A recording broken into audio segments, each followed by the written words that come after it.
মৃত্যু কখন আসবে বা ভালোবাসা কখন আসবে কেউ বলতে পারে না মুখ দিয়ে, এটা automatic. Love is such a thing but oozing from the core of the heart, অন্তরের অন্তঃকরণ থেকে বেরিয়ে আসে। কেমন এই যেন তার মানে অন্তরের সঙ্গে গাঁথা হয়ে গেছে। এই প্রেম তো নেই আজকালকার যুগে। কিন্তু তাহলে সেটাকে প্রেম বলা যাবে না। আচ্ছা, তাহলে সেটাকে প্রেম, সেটা হচ্ছে ওই নেগোসিয়েশন, আলাপ আলোচনা, গল্প গুজব। মৃত্যু কখন আসবে বা ভালোবাসা কখন আসবে কেউ বলতে পারে না মুখ দিয়ে, এটা অটোমেটিক। পার্থক্যটা কোথায়? যে লাভ টেক্স হার্ট, বুঝে বললাম, ভালোবাসা হৃদয়কে নেয়, love takes heart and death take its bit.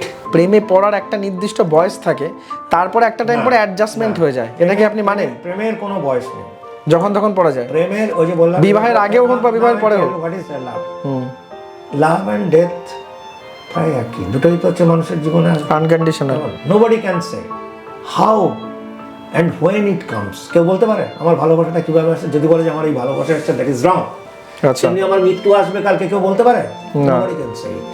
সুতরাং none can say how both come and when both come.